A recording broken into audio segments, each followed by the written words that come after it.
Namaste everyone. In today's video, we're going to focus on Muni Patanjali's Yoga Sutra 2.34. In this particular Yoga Sutra, Muni Patanjali is acknowledging how the Vitarkas surface, what kind of qualities and tendencies they seem to have, and is once again emphasizing how we can actually overcome these Vitarkas and the negative tendencies of our mind. So let's take a good look at the sutra. It is particularly long, but we'll get through it, and let's try to understand what it stands for. So let's head right to the sutra.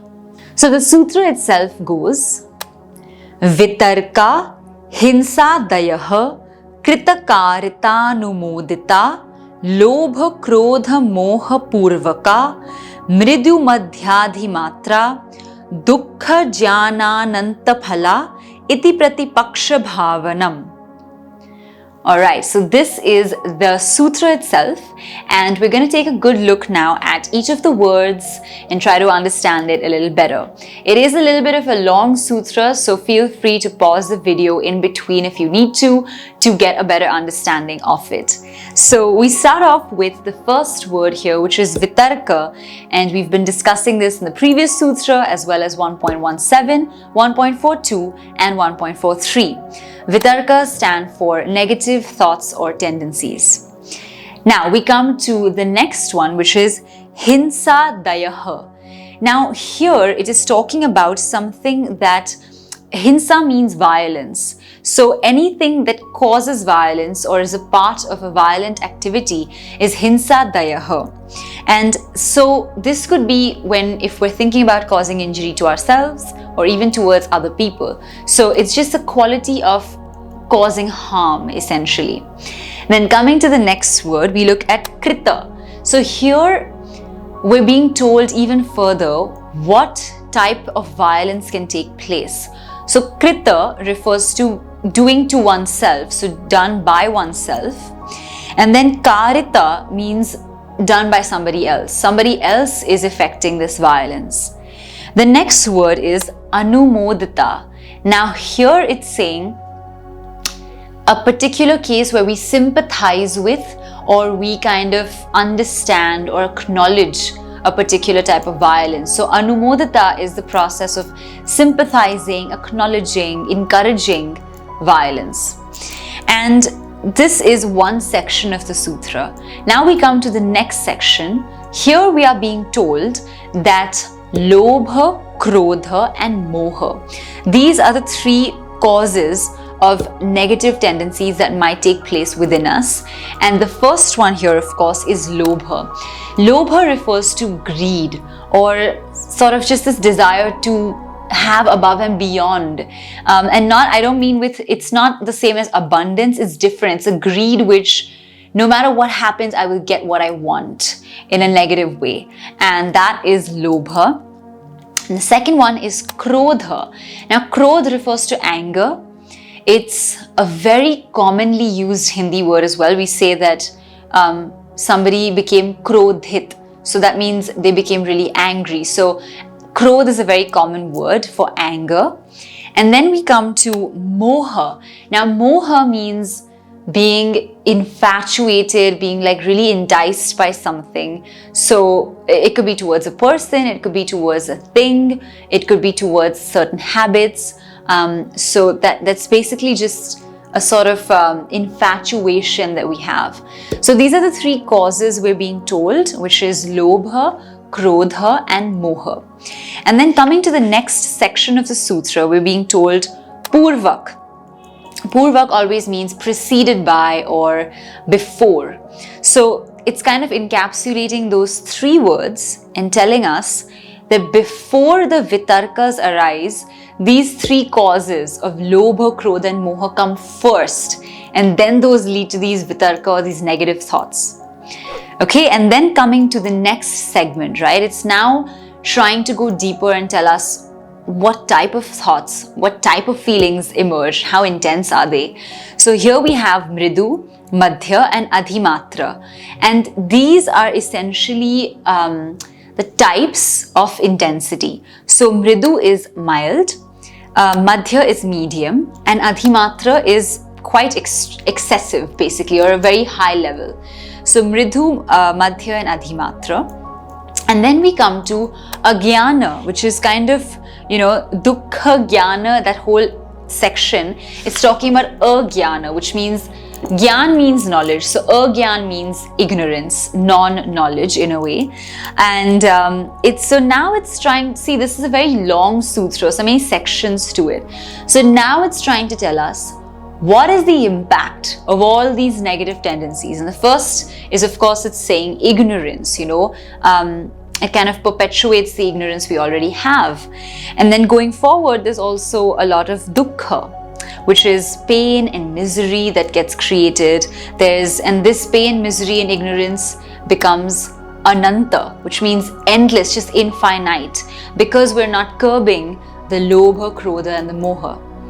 And then eventually there's like a little bit of a description of how, what is this exactly? And it's saying phala. Phala means fruit. So we're being told that dukkha and agyana are the fruits of not having paid attention to our krodha, lobha and moha. Okay, stay with me. I know it's a little bit of a long sutra.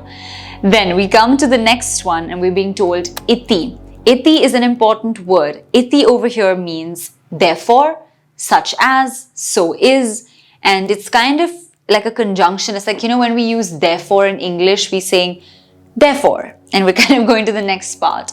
So that's what this is talking about.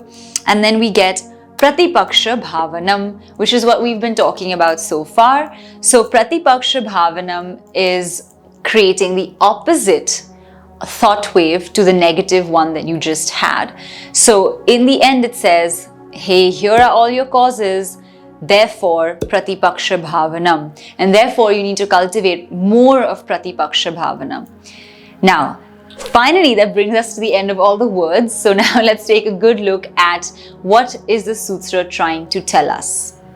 All right, so essentially what the sutra is trying to indicate is it's giving us some of the qualities of the Vitarkas, how these negative tendencies arise and why they come up.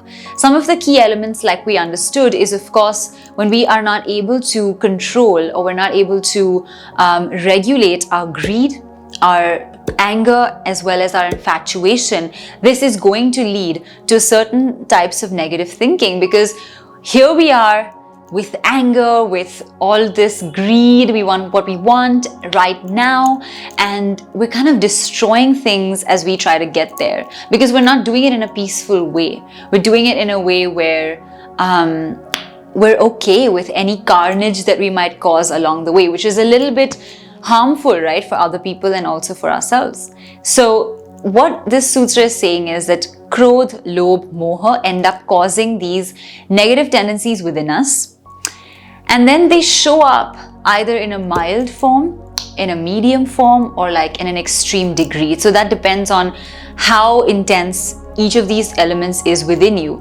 Some of you may not have that much anger, greed, or infatuation, which is great. Some of us might have a little bit. Some of us might have a lot, and we need to do a lot of work in the yogic journey. But no judgment, right? Wherever we are, we can get better. So this is the section about the intensity. And then, of course, it's telling us that what's going to happen with so much of negativity and negative emotion? Well, what's going to happen is we're going to experience pain.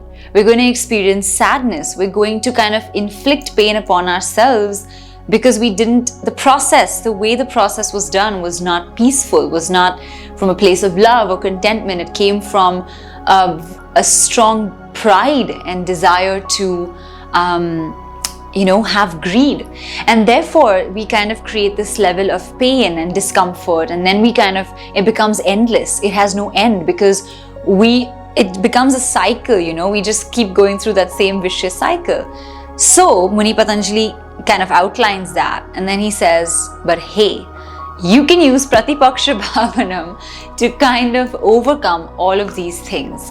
And therefore pratipaksha bhavanam is the conscious, deliberate action where you remind yourself that, look, if you engage in this excessive greed, excessive anger, excessive infatuation, The next step is going to be a negative thought wave or a tendency. And the next step is going to be pain, suffering, and endless misery. So why start at all?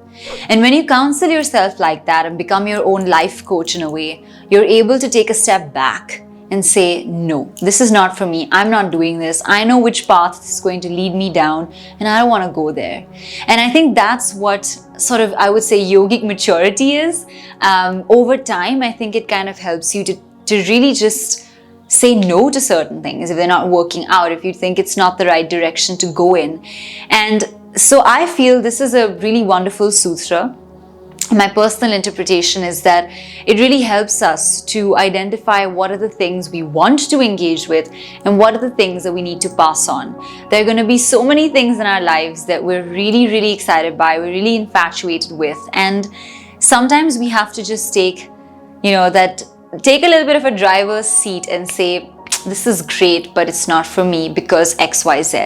And that maturity and that yogic sensibility over time develops, and we move forward on the path of our yoga sadhana. I have to say, I'm not perfect. I don't think I'm 100% there yet. I'm also in this journey just along with you.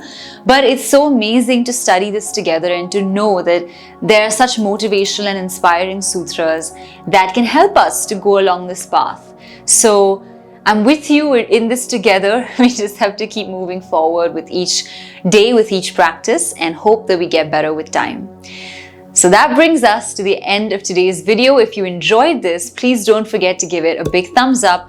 Leave your thoughts in the comment section below. Subscribe to our channel to stay tuned for more updates. And we look forward to seeing you in the next video or in our next workshop or class. Until then, take care. We're going to see you very soon. And see you soon. Namaste.